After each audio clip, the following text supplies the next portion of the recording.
Gracias, Dios mío, por esta palabra, por este lugar, por este tiempo que tú nos permites. Gracias, Dios mío, por seguir guiándonos y enseñándonos cada día, Dios mío, Señor, porque necesitamos que tú nos hables, necesitamos que tú te muestres a nuestras vidas, necesitamos de ti, Padre, cada día, Dios mío. Gracias, Dios mío, Padre, en el nombre de Jesús. Amén. Ay, los focos siempre. Cada uno de nosotros llenamos nuestras vidas de alguna manera, con algo que hacemos, dedicamos nuestro tiempo a algo. Hace unos días estaba en un lugar y estaban organizando una comida y dijo, esta persona no puede venir porque es un forofo de un equipo de fútbol y su vida gira en torno al equipo de fútbol, ¿no? Entonces, hay quien va por todos los lugares y todos los partidos y se desplaza de un lado a otro y, bueno, cada uno tiene su vida de una manera, ¿no? Y estaban organizando un cumpleaños o algo así, de celebrar, de algo muy histórico y da igual. Había partido de fútbol y esa persona no iba a ir. O sea, si querían verle tenía que ser en un momento, ¿no? Nada iba a cambiar su vida por eso. Había un partido y su vida estaba determinada por cuándo había partidos, y últimamente hay muchos partidos, ¿no? Hay personas que su vida gira en torno a un equipo de fútbol, gira en torno a muchas cosas, o a algo principal en nuestras vidas, ¿no? El hombre nace con un vacío que tiene que llenar en sus vidas. Tú y yo nacemos con un vacío que tenemos que llenar de alguna manera, y que procuramos llenarlo muchas veces, pero es un vacío de eternidad y a veces lo vamos llenando con pequeños asuntos temporales, ¿no? Hay personas que no le encuentran sentido a la vida y por eso acaban incluso suicidándose. Y otros pues los van llenando de cosas, ¿no? Los llenan de la familia, los llenan de trabajo, los llenan de fútbol o de, yo qué sé, de algo que para esa persona es muy relevante, muy importante, y se dedican exclusivamente a eso y van llenando su espacio temporal durante toda su vida dedicados a eso. Exactamente. Y veo que muchas veces le quieres compartir a alguien y de la palabra y tiene su vida llena de otras cosas. Cuando uno llega delante de Dios tiene que venir con hambre de Dios. Y cuando veo que hay muchas veces que se le predica a alguien y no recibe de la palabra, es porque su vida está llena de otras cosas, va picoteando de otras cosas, nada va a cubrir toda su vida. El único que tiene la capacidad de cubrir toda nuestra vida es el Señor. Pero entre picoteo y picoteo, ¿no? Si uno se levanta por la mañana y desayuna y luego come algo a eso de las 12, cuando llega al mediodía no tiene hambre porque ya comió, ¿no? Y querer predicarle a alguien que ya ha comido, pues es un poco complicado porque tiene su vida, sus ilusiones, sus cosas. Habla un texto de la palabra en aquel que le invitan a un banquete, ¿no? A unas bodas. Los banquetes más importantes suelen ser los de las bodas, ¿no? Los más grandes. Y no tiene hambre de ese banquete porque su vida está llena de sus negocios, de sus familias, de sus casas, de sus cosas, ¿no? He comprado una yunta de bueyes, dice, y voy a ir a verla, así que desecho esta comida para tener esta comida, ¿no? La yunta de bueyes no va a satisfacer toda su vida, pero va entreteniendo su vida. Y veo muchas personas entretenidas haciendo cosas y va pasándoles la vida. Va pasando sus días, va pasando sus vidas en sus casas, en sus coches, en sus negocios. Muchas veces las ilusiones de las compras duran hasta que tienes lo que has comprado y entonces hay que abrir otra ilusión nueva, pero va pasando el tiempo, ¿no? Y esto es lo que veía, que trabajan para hacer algo y cuando eso llega, pues como que esa ilusión se desvanece, ya he conseguido eso, pues ahora hay algo nuevo, hay que buscar algo nuevo y voy alimentando mi vida de pequeños saltos y pequeños aspectos que van llenando mi vida y llego a las cosas de Dios y vengo sin hambre de Dios. Y vengo sin hambre porque mi vida se va llenando, no de algo eterno, porque no puede ser, pero sí de algo temporal que va llenando y va pasando el tiempo y nunca acabo por acercarme delante de Dios. O sea, ¿será que estoy picoteando del mundo constantemente y nunca tengo tiempo para Dios? de ilusiones, de cosas que llenan mi vida, pues nada lo va a satisfacer toda la vida, pero va pasando el tiempo y nunca parece que tengo hambre de Dios. Y hay muchas personas que llegan a las iglesias por una necesidad. Dios permite las necesidades, ¿verdad? Pero encuentran a Dios a través de una necesidad, o Dios crea una necesidad en sus vidas, y la persona viene con esa necesidad, la iglesia viene con esa necesidad delante de Dios, pero cuando Dios le ha satisfecho su necesidad, tenían una necesidad de Dios, Dios se lo arregla. Y luego, estaba pensando mucho el otro día, de todas las historias que hay en la Biblia, muchas de ellas luego no cuenta qué pasa el día después. Si hay un hombre que va con un centurión, que va y sanan a su ayudante, a su siervo, no habla qué pasa el día después. ¿Qué hizo ese hombre? Tenía una necesidad, Dios le ayudó, ¿y después? Pero algunas sí que habla. Si conoce la historia del joven rico, tiene una necesidad.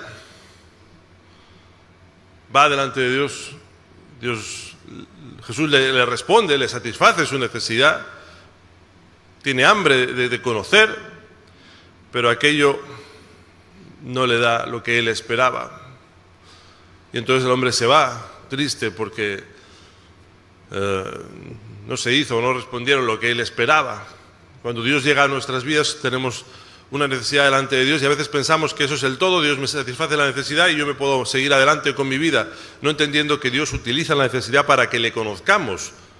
No es más que un instrumento para que le conozcamos, pero después hay que seguirle. No es que vengo delante de Dios, me soluciona y ya luego sigo con mi vida. No, es un instrumento de Dios que Dios permite. Mateo capítulo 9, verso 18.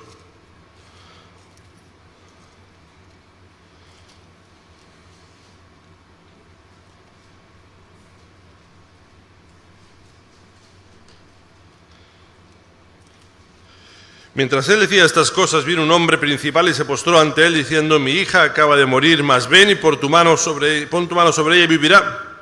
Se levantó Jesús y le siguió con sus discípulos. He aquí una mujer enferma de flujo de sangre desde hacía 12 años se le acercó por detrás y tocó el borde de su manto, porque decía dentro de sí: si tocare solamente su mano, seré salva.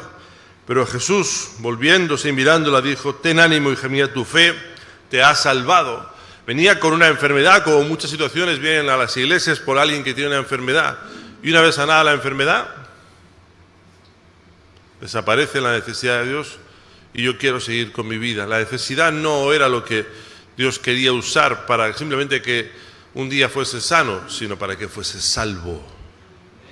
Es mucho más importante la salvación que la sanación.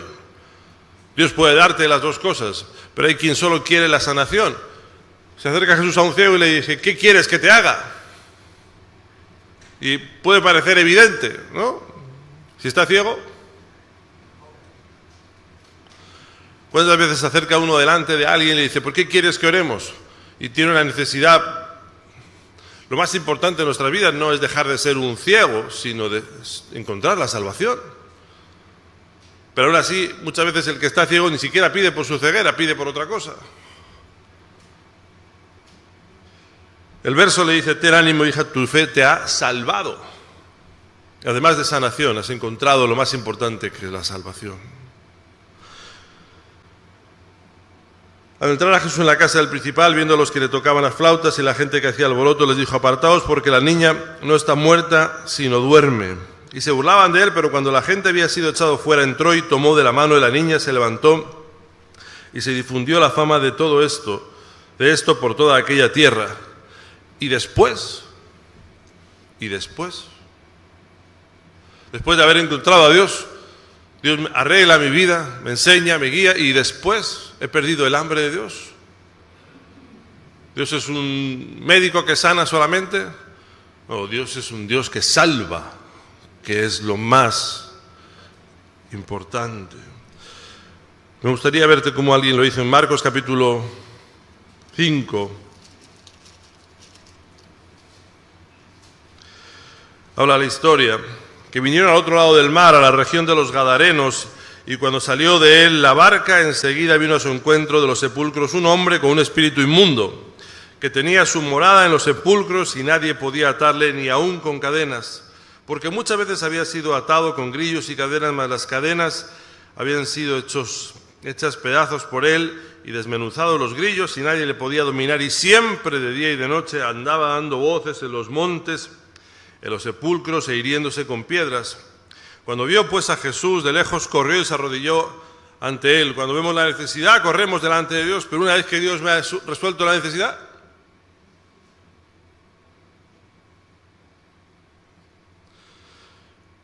clamando a gran voz, dijo: ¿Qué tienes conmigo, Jesús, Hijo del Altísimo? Te conjuro por Dios que no me atormentes, porque le decía: sal de este hombre, espíritu inmundo. Y le preguntó: ¿cómo te llamas? Y él respondiendo le dijo: Legión me llamo, porque somos muchos. Y rogaba mucho que no los enviase fuera de aquella región. Fíjate cómo el diablo le ruega a Jesús, para que sepamos quién está en qué lugar. Le rogaba mucho que no los enviase fuera de aquella región. Y estaba allí cerca del monte un gran hato de cerdos paciendo. Y le rogaron todos los demonios, diciendo, ¿quién ruega a quién? ¿Quién está en qué posición de qué? Enviadnos a los cerdos para que entremos en ellos. Y luego Jesús les dio permiso para que veamos quién tiene autoridad sobre quién. Saliendo aquellos espíritus inmundos, entraron en los cerdos, los cuales eran como 2000, y el hato se precipitó en un mar por un despeñadero, y en el mar se ahogaron.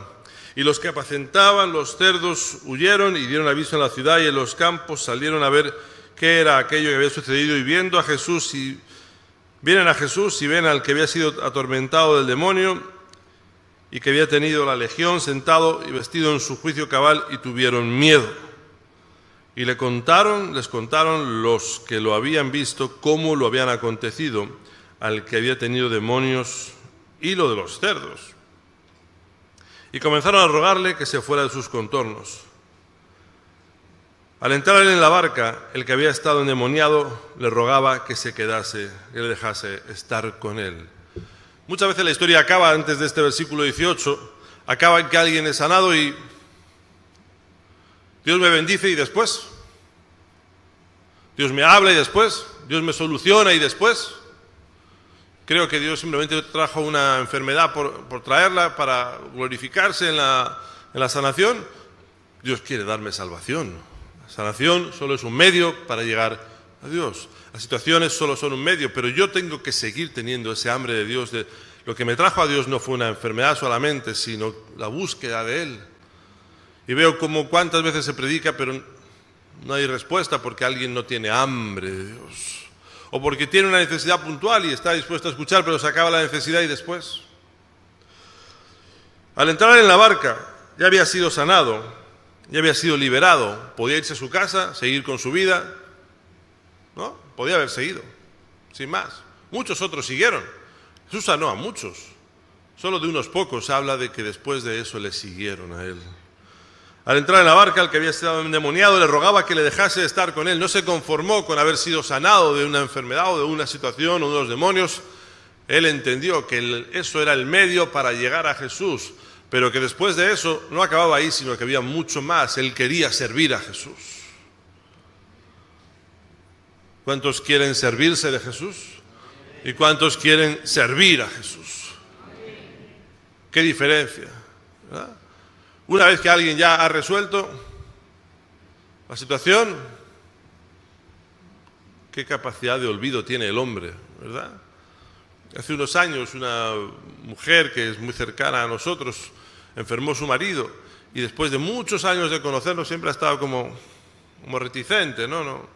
Pero enfermó su marido y le dijeron que iba a morir.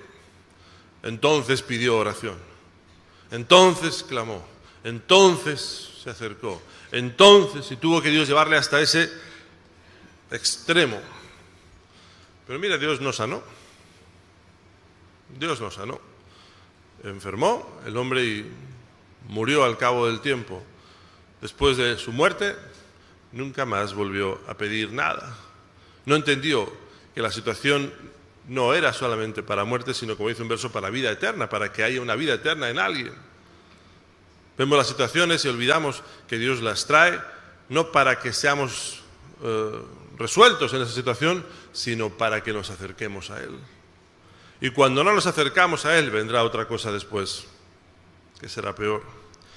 Pero aquí me gusta este hombre que después de haber sido sanado nos dijo, bueno, gracias Jesús, hasta luego, muy agradecido, me voy para mi casa, tengo cosas que hacer. No tenía futuro, ahora tengo futuro, solo tenía un mal pasado. Al entrar en la barca, Jesús, el que había estado endemoniado, le rogaba que le dejase estar con él. Fíjate qué curioso, ¿eh? Jesús no se lo permitió porque Jesús tenía algo diferente para él, sino que le dijo, ve a tu casa, a los tuyos, y cuéntales cuán grandes cosas el Señor ha hecho contigo y cómo ha tenido misericordia de ti. Cuando alguien a veces es sanado, restaurado, es levantado, ni siquiera nombra a Jesús. No, bueno, yo dejé de hacer esto, dejé de hacer lo otro. Y nombremos a Jesús, Él me sanó, Él me salvó. Toda la gloria sea para Él. Hace unos días me pasaba una situación y me decía, pero bueno, ¿y cómo consigues hacer esto? Bueno, pues dije, porque me vino a la mente, porque trabajamos mucho. Y dije, ay, tenía que haberle dicho, por la pura gracia de Dios. La pura gracia de Dios. No es por nosotros, es porque Él lo hace. Y a veces olvidamos dar ese testimonio delante de otros de, no soy yo, es Él el que lo hace. Es la pura gracia de Dios en nosotros. No siempre encuentras una historia en la que el hombre que ha sido sanado o ha sido restaurado, la persona, la mujer, el que sea, luego después sirve a Jesús. Y es triste porque pareciera que Dios ha venido para sanarnos, solucionarnos los problemas y luego cada uno por su lado. Pero no es de esa manera. Sin embargo, no todos quieren servirle, porque llenan sus vidas con otras ilusiones y con otras cosas y pasa la vida, y voy llenando mi vida de cosas que la van llenando. Veo por ahí algunos jóvenes, parece que tienen toda la vida por delante y luego pues la vida se va pasando. Para muchos el mejor día de servir al Señor es mañana, siempre. Otros dicen, ¿cuándo servirá al Señor? No, primero voy a tener esto y a tener lo otro y a tener lo otro y cuando ya me jubile, cuando ya no pueda ni con mi... Entonces le daré los últimos días de mi vida. ¿Sabe usted cuánto tiempo va a vivir? Yo no lo sé. Parece que uno va a vivir 100 años. Entonces se planifica, a partir de los 65, 70 años, ahí serviré al Señor cuando ya tenga toda mi vida estructurada, mis hijos casados, mi nieto no sé qué. A los 15 días muere. No hay tiempo para servir a nadie porque su vida no es como Él la planeó. O los días que le voy a dar al Señor han sido los de menos fuerza, menos capacidad, menos días de enfermedad. He llenado mi vida de ilusiones, de cosas, de acciones, de cosas que satisfacían mi alma, aunque temporalmente. Iba picoteando de esto y lo otro y lo otro y lo otro y nunca tenía el tiempo para Dios. Y aquí le dice a Jesús que no se lo permitió, parecería contradictorio, ¿no? Que alguien quiera servirle y no le dijo que no, le dijo que no tenía que seguirle. Jesús ya tenía unos cuantos que le estaban siguiendo, no era necesario uno más, porque Él era el más adecuado para dar testimonio en el lugar donde Él estaba. Hay veces que Dios te lleva hasta el otro lado del mundo, pero hay veces que Dios te dice quédate en el lugar porque tu testimonio era tan malo que ahora cuando vean el cambio glorificarán a Dios, porque solo Dios pudo hacer ese cambio. El testimonio puede ser muy valioso al otro lado del mundo o puede ser muy valioso en el portal de tu casa, en la finca donde estás, en la casa donde vives, porque vean el cambio de quién eras a quién eres. Vete a tu casa, le dice, a los tuyos y cuéntales cuán grandes cosas el Señor ha hecho contigo y cómo ha tenido misericordia de ti. Ve a tu casa y dile a los tuyos. A ellos les va a impactar mucho más el testimonio que contárselo igual a otro que no sabía que éramos endemoniados, vivíamos en los sepulcros, el hombre espíritu inmundo. O sea, la historia es tremenda de quién era a quién es. Dice el verso 20, y se fue y comenzó a publicar en Decápolis cuán grandes cosas había hecho Jesús con él, y todos se maravillaban. Y se maravillaban por quién las estaba también diciendo. Nuestro impacto como testimonio no es lo mismo en un lugar en el que nadie nos conoce, que en alguien donde tuvimos un testimonio de una manera y ahora hay un testimonio de otra manera. Hay otra historia en Juan capítulo 4.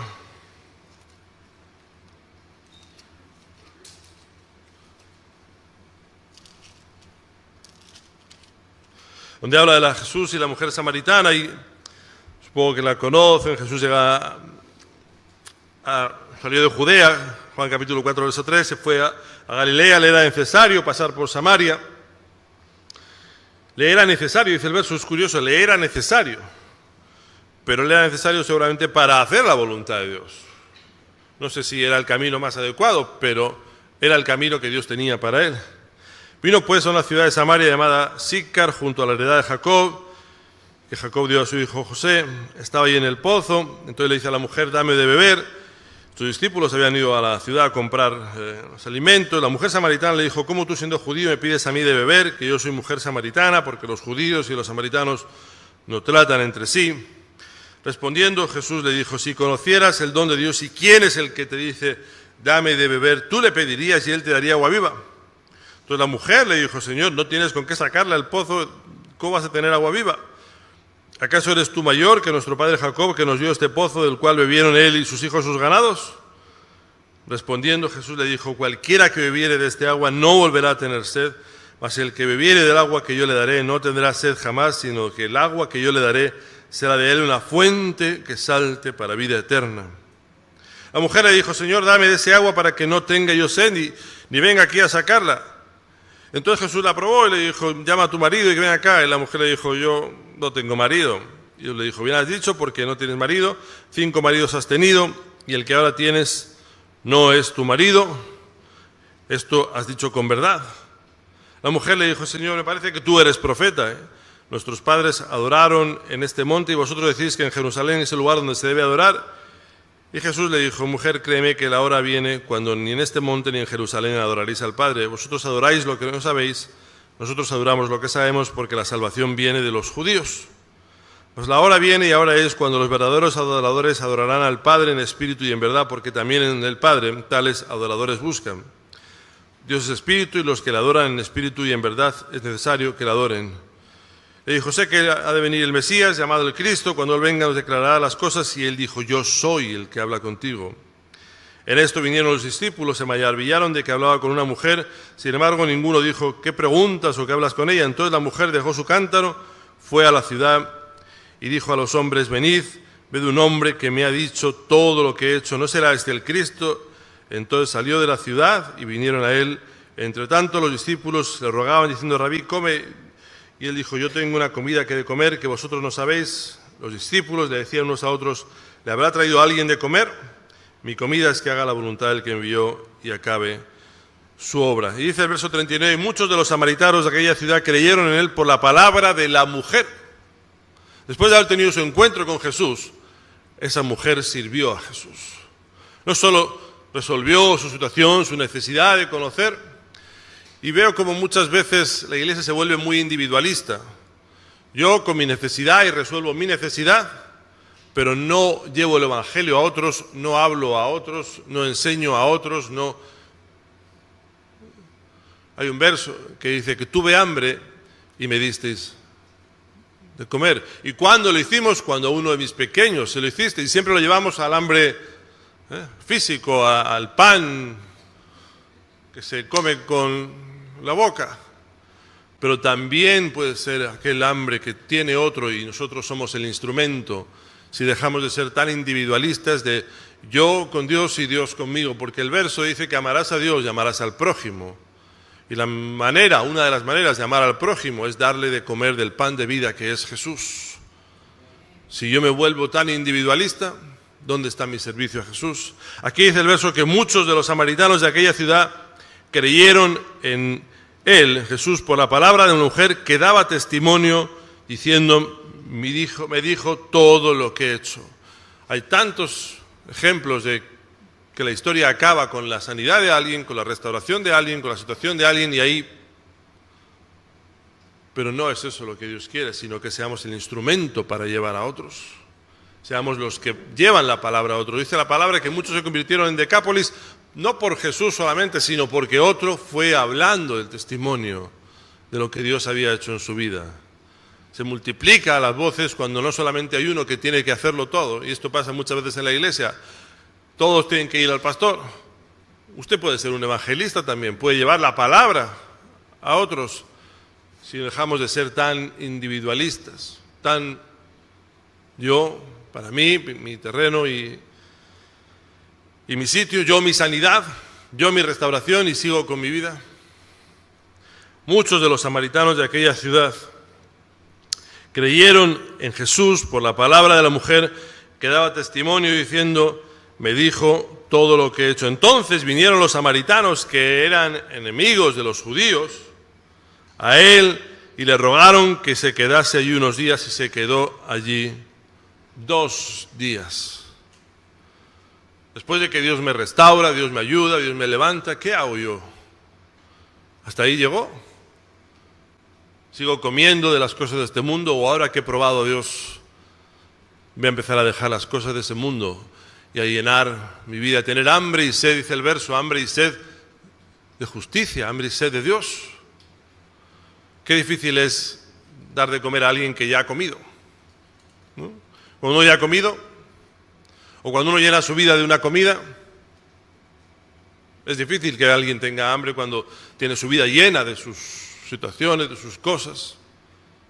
Por eso Dios usa una necesidad para traerle a alguien, pero no para que una vez resuelta la necesidad todo vuelva a ser como era, sino que a través de la necesidad conozcamos a aquel que es el único que puede saciar nuestras vidas.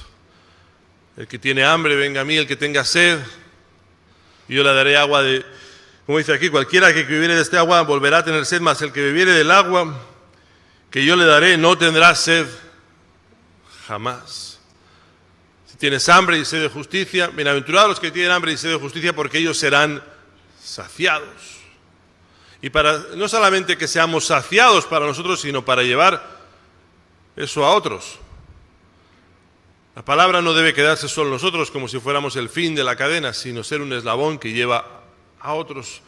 Como el gadareno que empezó a predicar en Decápolis, como esta mujer que no se quedó con haber conocido a Jesús para ella, sino que lo transmitió, y decía que muchos samaritanos creyeron en la ciudad por él, y muchos creyeron más por la palabra de él, dice el verso 41.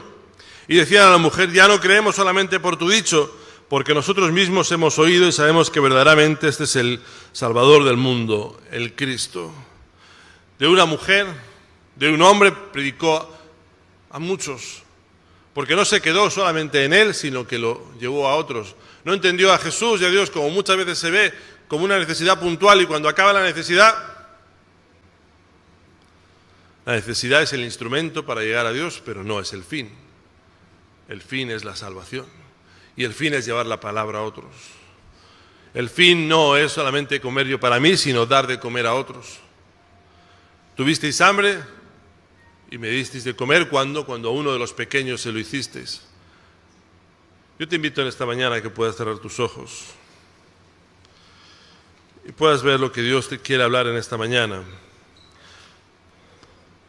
Porque cuántas veces venimos delante de Dios por una necesidad, y cuando se acaba la necesidad, pues hasta luego.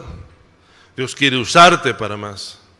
Dios quiere usarte no para una situación puntual, momentánea, solucionar tu vida, sino que a partir de ahí, de haber vivido el agua de vida, tengas ese deseo de más y más cada día. Más y más, y no venir delante de Dios sin hambre, sin deseo de Él, porque escuches lo que escuches, entonces no. Yo quiero tener ese hambre de Dios, ese hambre que me pide más cada día, porque quiero saber más de Él, para también llevar a otros y no utilizar esa necesidad como algo puntual que lleva a mi vida y cuando se acabe, se acabó. Yo te ruego, Padre, que nos ayudes a tomar los buenos ejemplos de la palabra, aquel hombre que fue sanado, fue restaurado y llevó la palabra a otros, aquella mujer que, a través de la que Dios usó para convertir a muchos, dice el verso, que seamos instrumentos tuyos y no solamente que vengamos delante de ti por una necesidad puntual, momentánea, una sanidad, una restauración, un problema, una circunstancia, un trabajo, un algo, como si eso fuese lo mejor que Dios puede darme, la mejor relación con Dios, sino que yo sea el instrumento de Dios para llegar a otros. Dios mío, lleva este mensaje a cada corazón, Padre, en el nombre de Jesús. Amén. Amén y amén.